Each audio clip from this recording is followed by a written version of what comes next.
Hello, welcome back to the channel. Today we're diving straight into how to use UPBASE for coordinating book signings and readings, your full 2025 guide. First things first, log into your UPBASE account.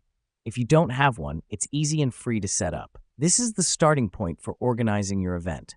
Having an account helps us because it allows us to store and manage event data all in one place.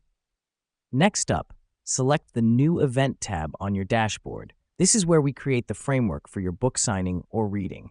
This step is essential as it sets the foundation for your event's details, such as date, time, and location. Now that we've done that, you'll see various fields to fill in.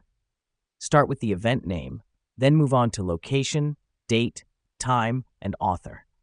Be as detailed as possible. The reason we do this is to provide potential attendees with all the necessary information they need to decide if they can attend your event.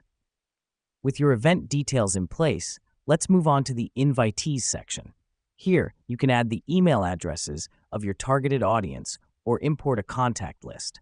This helps us because it allows us to reach out to potential attendees directly, saving us time and effort. After you've entered your invitees, it's time to customize your event's page. You can add a cover photo, a biography of the author, and details about the book.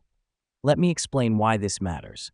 A well-designed and informative event page can attract more attendees and generate excitement about the event.